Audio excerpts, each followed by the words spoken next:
Oke, selamat datang. Kali ini kita akan mengupas sebuah perdebatan yang benar-benar fundamental dan membentuk sejarah, yaitu antara Nabi Muhammad dan para pemimpin Quraisy di Mekah. Analisis kita ini langsung dari sebuah naskah sejarah klasik, jadi mari kita langsung mulai. Nah, kita nggak akan berlama-lama, kita langsung lompat ke jantung sumber sejarahnya. Yang menarik, judul babnya sendiri sudah ngasih petunjuk.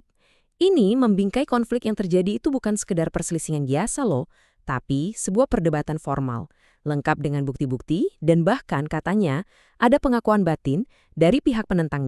Ini dia pertanyaan intinya. Coba deh Anda bayangkan tantangannya. Ada sebuah pesan yang benar-benar baru, dan Anda harus menyampaikannya di tengah masyarakat Mekah yang tradisinya sudah mengakar kuat. Gimana coba caranya? Oke, biar kita semua kebayang situasinya, kita lihat dulu panggungnya.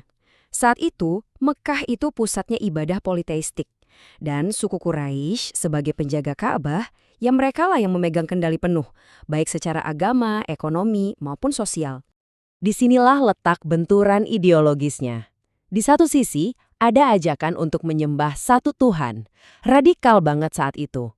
Di sisi lain, ada sebuah sistem kepercayaan yang sudah berjalan berabad-abad yang menopang seluruh struktur masyarakat Mekah. Menurut sumber yang kita bedah ini, ketika para elit Quraisy mulai kehabisan argumen untuk melawan pesannya, mereka pun ganti strategi. Strategi pertama mereka, ya, serang langsung karakter pribadi si pembawa pesan. Tuduhan pertama, penyihir. Sumber ini mencatat kalau mereka mengklaim kata-kata Nabi itu punya kekuatan sihir. Sihir yang bisa memisahkan seorang anak dari ayahnya, seorang istri dari suaminya. Intinya dituduh merusak tatanan keluarga dan suku. Nggak berhasil dengan itu, mereka ganti lagi. Dibilang penyair. Nah, dalam budaya Arab waktu itu, penyair itu memang dihormati. Tapi, ya, karya mereka itu dianggap bakat manusiawi, bukan wahyu ilahi. Jadi, ini cara mereka untuk merendahkan level pesan tersebut. Dan akhirnya, tuduhan yang paling frontal, orang gila. Ini serangan yang paling langsung kan? Tujuannya jelas, untuk membatalkan semua validitas pesannya dengan bilang kalau sumbernya itu dari pikiran yang nggak waras, bukan dari Tuhan.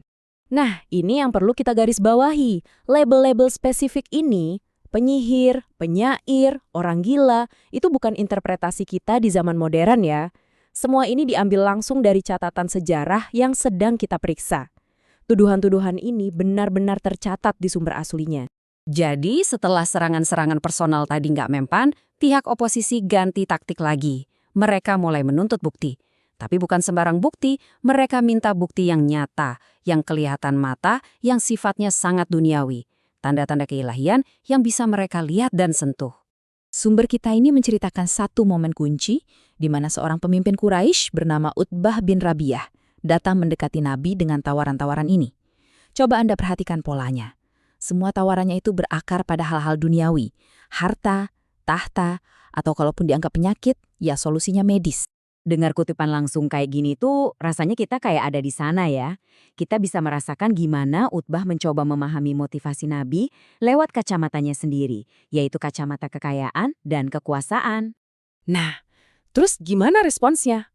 Menurut sumber ini, jawabannya bukanlah dengan mendatangkan emas dari gunung atau tiba-tiba muncul sebuah tahta. Jawabannya justru adalah pembacaan Al-Quran itu sendiri. Ini membawa kita ke sebuah konsep yang sangat krusial, yang disebut i'jaz atau kemukjizatan Al-Quran. Argumen utamanya adalah bahwa mukjizat yang sesungguhnya bukanlah hal-hal fisik, melainkan keindahan, kedalaman, dan kekuatan bahasa Al-Quran itu sendiri. Sesuatu yang diyakini mustahil diciptakan oleh manusia. Di sini kita bisa lihat dengan jelas ada dua cara pandang dunia yang saling berbenturan. Satu sisi menuntut bukti-bukti dan kekuasaan duniawi, sisi lainnya justru menawarkan bimbingan spiritual dan intelektual.